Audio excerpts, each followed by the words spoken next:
So here's a fun little math problem Disney just handed us. Take a $250 million production budget. Add another $145 in marketing. That's roughly $395 million out the door before a single theater takes its cut. Now remember that studios only keep about half of ticket revenue, which means this movie needs somewhere around $625 million worldwide just to break even. Opening weekend, it made $95 million global. For a live-action remake of a franchise that grossed $1 billion 20 months ago, starring the most bankable man on the planet. And the strangest part is that the people who actually went loved it. A- cinema score, 90% audience score on Rotten Tomatoes. It's better than either of the animated movies. Disney finally made a remake that people enjoyed, and almost nobody showed up to watch it. Now, Disney accidentally did something useful here. Every time one of their live-action remakes flopped, there was always an excuse. Dumbo is too old a property. Nobody under 40 cares about a flying elephant. Snow White had a year of controversy strapped to its back before it ever hit theaters. There was always some external reason. The formula was fine, this one movie just got unlucky. And then they made live-action Moana, and this one came with no excuses. Moana is not some dusty property Disney pulled out of the vault. This is one of the healthiest franchises they own. The two animated films have 1.5 billion hours of watch time on Disney+. They've sold $22 million in toys and pulled 26 million music streams. And Moana 2 came out Thanksgiving 2024. It made $225 million over the 5-day weekend, broke records, and went on to clear $1 billion worldwide. That was just 20 months ago. This brand didn't need reviving. It was still warm. Then they got Dwayne Johnson back to play Maui in the flesh and paid him his usual $20 million up front. The trailer pulled 182 million views in its first 24 hours. Outside of Marvel and Star Wars, that's the second most watched trailer for any Disney live-action title ever. And the run-up had zero controversy. Nobody said anything dumb on the press tour, there was no casting drama, just nothing. So awareness was never the problem.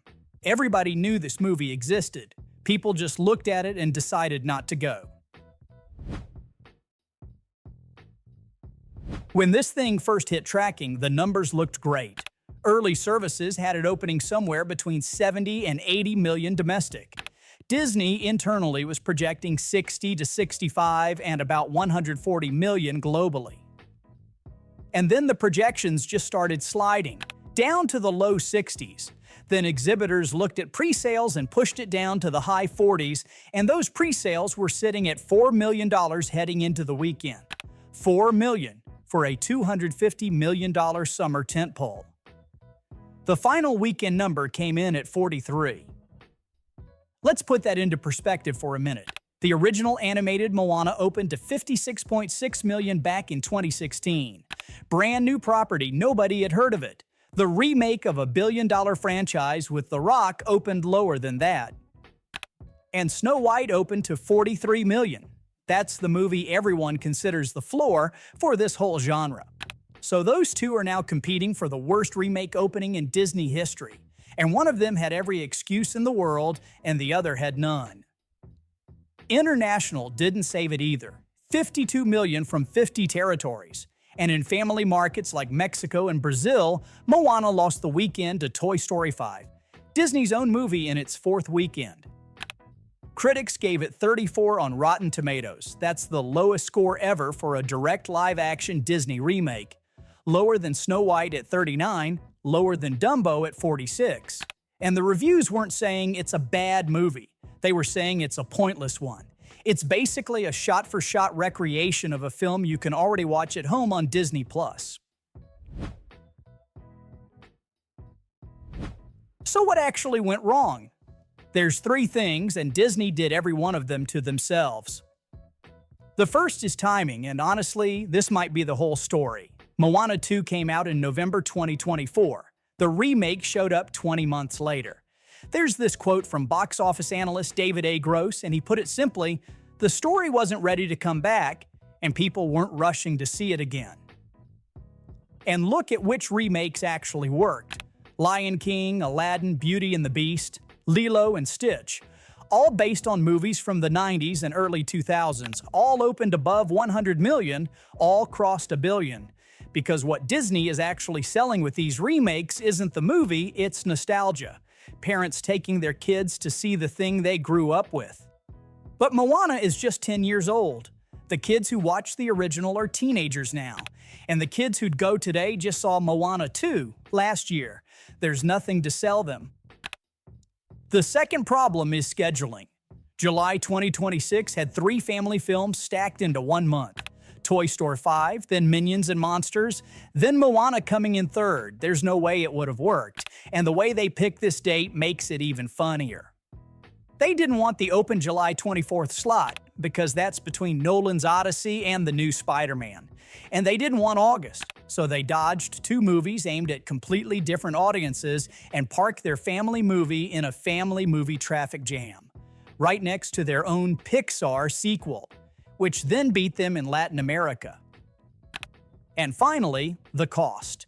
$250 million before a single marketing dollar for a movie about a girl on a boat. Where did it all go? 2,000 visual effects shots, 60 weeks of post-production. The shoot was supposed to start before the 2023 strikes and got pushed to July 2024 instead. 6 months in Hawaii plus water tank work in Georgia.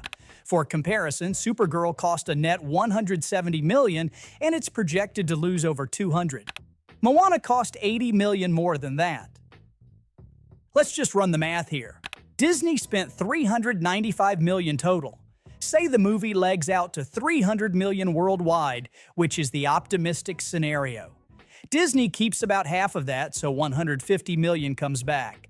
That's a $245 million hole from theaters alone. Now, home video, streaming, and merchandise will claw some of that back. That's how the trades get down to their $125. But on the theatrical run alone, the math says this movie is losing about $250 million. And the funny thing is, Disney just can't stop. Live-action Tangled is shooting in Spain right now. A live-action Lilo and Stitch sequel is on the way. The machine was built, the machine is expensive, and it keeps producing whether anyone wants the output or not. And this weekend made it pretty clear that people don't. So expect more flops like this one before Disney finally learns its lesson. Giving me a boat! And a tiny little human.